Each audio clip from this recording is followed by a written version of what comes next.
Points.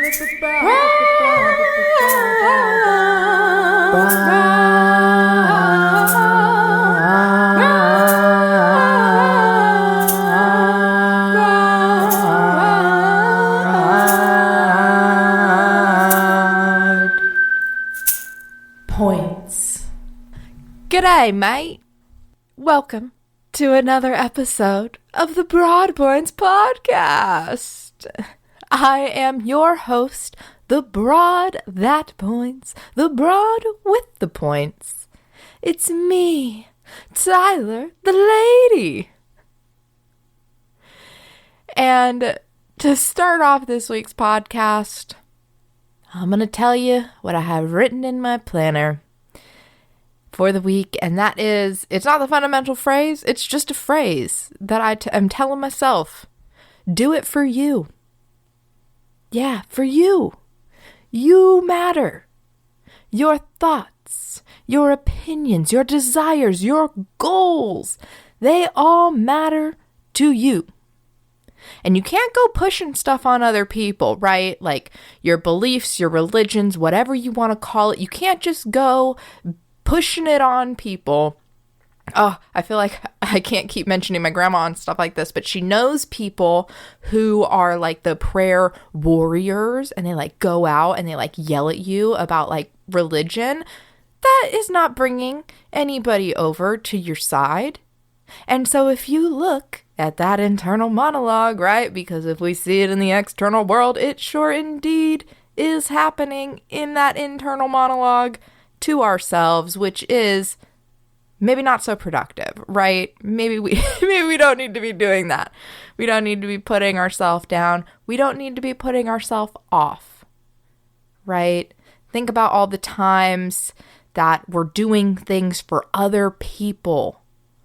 Our whole day goes by. The whole 24 hours, right, is gone in 2 seconds, it feels like. What is this? Well, you know, time is relative. It's all relative. Everything is all relative. But Einstein, you know, he says time is relative. Its only worth depends upon what we do as it's passing. Meaning, time doesn't mean squat unless you're doing something with it. And so, forget about everybody else just for a moment, right? Like, I'm not saying don't take care of other people, don't ignore your responsibilities. Like, I'm just saying, let's think about you for 1 second. Let's think about your goals and the life you want to build or the things you want to create. Do it for you. Find the time to do it for you. Because you're the only one that can do it for you. Other people doing things is not going to bring you the level of fulfillment as if you follow through on your desires. And with that, I'm going to go right ahead and I'm going to jump into the fundamental phrase for the week. And it is, absolute passion is the highest form of consciousness. Absolute passion. You guys, absolute passion. That is the highest form of consciousness. And I've said it before, I'll say it again, consciousness, right? It's meaning you're awake and you're aware. And when I think about consciousness and I think about being awake and I think about being aware, it really brings up connection or alignment, right? I know people are happier with different words. You choose one that fits your foot, right? If it's a shoe, try it on. If it fits, cool. If not, try another shoe. Connection, alignment, balance. Whatever you want to call it. consciousness is when we're most connected to ourselves, right? And when we're able to be absolutely passionate about something. And oh my goodness, I'm thinking about this rock that IPEC gave me. IPEC is the coaching school that I went to. And they gave us this rock, and they had asked us to be, passionate about it and really take this rock in. And the rock, it was a jade rock, right? And, you could look at it and be like, it's a rock, period. Or you could really get into it. And I love love. I love passion, and I love to go full out on passionate things. And so for me, I took this rock, and it had engravings on both sides. One side had engraved the word problem. The other side, if you flip it over, it said solution. And I remember the assignment was given to us overnight. So overnight, go home with your pet rock, study your pet rock, be passionate with your pet rock, and come back tomorrow ready to talk about what you experienced. And I remember listening to other people talk about their rock. I was actually the first person to share. So I went off. I went off on the rock, you guys. And I remember looking at it and holding it in my hand. And there was a particular way that this rock, so the rock is flat, but in this rock, and it's all mostly smooth other than the engraving, you can see what almost looks like cracks and like different lines in this rock. And I remember looking at it, and there's just maybe like a little indent here and a little whatever there.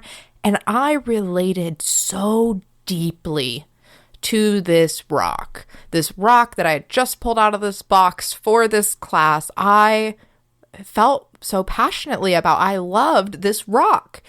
And I remember describing, there's one particular spot on the rock. If you're looking at the problem side, it's like the crack of it goes through the word problem, almost as if it's a disregard to the fact that the problem even exists, right? Then you flip it over, you follow that line, and the way it comes over on the other side of the rock, it actually looks like rays of light from the sun shining down upon the word solution. What? It was insane to me to look at that and to see that two sides of the same coin, right? With every single problem that you will encounter in your life, for every problem that is in existence now, for all problems in the future, there will always be a solution, right? It's just a label. It's just one side of the coin. And you can choose to not be passionate about the rock, and you can choose to just say it's a rock, and that could be it. Or you can choose to really feel it and really look at something. And it doesn't have to be a rock, right? It can be anything. Maybe you're a painter. Maybe you love to paint. And, you know, again, going back to Einstein, time is all relative. Like, think about when you have 30 minutes to paint and you're really getting into it, and that time just flies by. You're having a grand time, right? You're in your highest form of consciousness. You're most connected to yourself. You're connected to your easel, to your canvas, to your paintbrushes, to the paint. And it all flows. And time flows, right? We think about time being relative, and the opposite end of the spectrum here, of course, because we go one way, we have to go back the other way. I work a desk job, y'all. I work a desk job for a corporation that it feels soul-sucking. And maybe you're in this situation. Maybe you love your job. But maybe at that last 5 minutes of your day when you're like ready to go for vacation, the 5 minutes could feel longer than the 30 minutes that we spent painting the canvas. And it does sometimes. For me, it does. It really does. Because I don't know about you, but when I'm not in a passionate place, it feels like it is soul-sucking. I'm so easy to go into that victim mentality of the world is happening to me and like I'm just existing in this world and like I'm not able to recognize my piece in the puzzle. I'm not able to even find passion because I just don't care. And I've been working in a technological field for some time, and I've been working at home for some time, and working from home is great. I will say I do love to work from home. You're able to get a lot more stuff done, both for work and at home, not having to commute, reducing fossil fuel emissions. There's perks, right? It's great. It's wonderful. There's also maybe some downsides. Like when you're working that soul-sucking position, it doesn't matter if you're in the office or at home. Those excruciating 5 minutes can feel like an hour anywhere. But it's about what we're doing with that time. And so maybe you are really passionate about your job. Maybe you're really passionate about an art project or a dance or a TV series, like whatever it is, like allowing yourself to fully feel that passion, to fully surrender to the passion. That is the highest form of consciousness.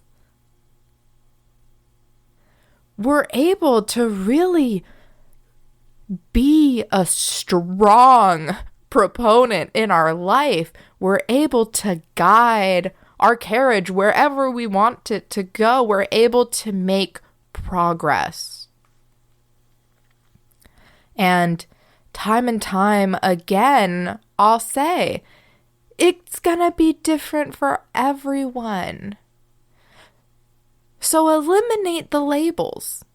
Eliminate the judgment. If you're experiencing some dark thoughts, if you're experiencing a negative internal monologue, just note it. Just allow yourself to recognize it. Again, that idea of thinking. Just noting. We're just noting what's happening. No positives, no negatives, no right, no wrong, no shame. No shame, y'all. We don't have to carry it around. We don't have to constantly be dying to live and living to die. And I can't explain to you how many times in my life I have experienced that. And maybe you're experiencing that right now. Maybe you feel like you're trapped. Maybe you don't even know what you're passionate about. Maybe you really feel like you're just dying inside to live, to experience something else. And I will say on this point that like social media is a very hard thing. So don't go basing your whole life off of social media. All right? People are not posting their worst moments. People are not posting to you some of these like horrible, awful things. I try to. If you try to, that's great. I think that there is a certain level of honesty and openness that we should strive for as a community, as a society. It only helps the more we share. It becomes more and more relatable, and it allows us to build a better idea of what we want for ourselves, right? So don't go out there thinking Susie Q is living her best Instagram influencer lifestyle and you wish that you had her life. You don't know her life. You don't know if she's eating. You don't know if she's on drugs. You don't know if she's with an abusive partner. You don't know. You don't know. And so don't try to compare yourself to other people. Instead, get to know yourself. Ah, what? Hello? Yes, you, right there. You deserve to be known. You are worthy of learning. You are worthy of understanding. And the more that we can get all systems on board, right? The more we can get our inner child and our present adult to communicate and be on the same team, the better we're able to apply ourselves, the better we are able to express our passions, to fully experience them. Because even in times when maybe I was still painting, I'm just using painting as an example. I do a lot more than painting, but painting just keeps coming up for some reason. When I was painting before, I could still be kicking the living crap out of myself. There were times when I was painting that would be excruciatingly long.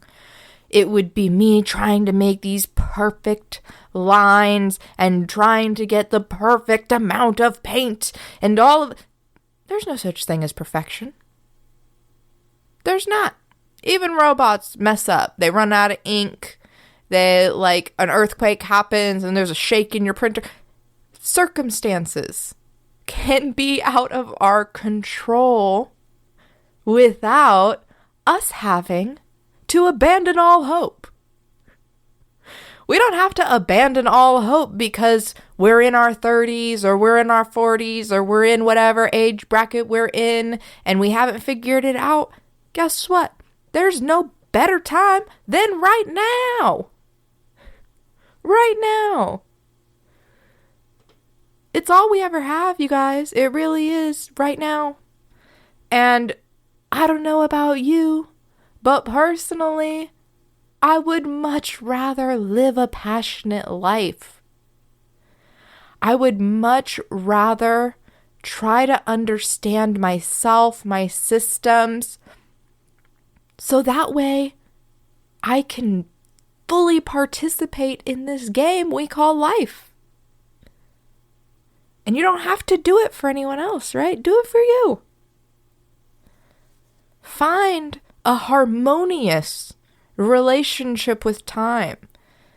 We don't always have to be butting our heads against time of, I don't have enough time, there's not enough hours in the day. You choose your limiting time belief, because that's what it is. It's just a limiting belief that we are imposing on ourselves to be able to allow that harmonious relationship. Time, it actually doesn't even exist without me. For me, time does not exist without me. So I have to be present in order to experience it. And whether it be this podcast, whether it be making a tiny hat or painting a picture or sculpting a sculpture or doing a dance, I love to live passionately. I hope you feel that. I hope that, you too can take this as an example. This is just one example of how to live passionately. And I'm not saying this has to be your example of what you have to do, because I don't believe that there's a blueprint for life.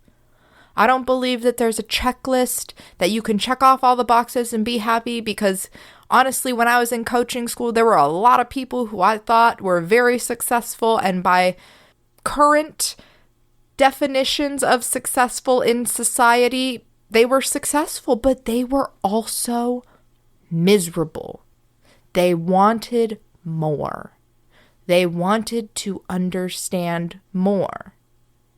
Again, is it a rock, or is it something that you can fully envelop yourself in and give yourself to? Is it something that's allowing you to express yourself? Passion, it comes in different forms, right?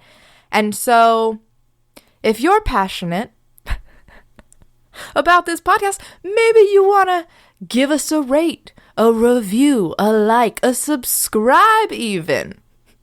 Maybe you want to follow me on social media. Guess what? It's out there. It sure is, at Broad Points or at Tyler the Lady. All together, you guys. There's no spaces. There's no special characters or underscores. Nothing crazy. And if you do indeed want to write me an email, I would love it if you did. I'm happy to take a glance. I'm happy to read it. I might even respond. I'll probably respond. I don't know why I say I might respond. I will probably respond. I should probably check my junk folder from time to time.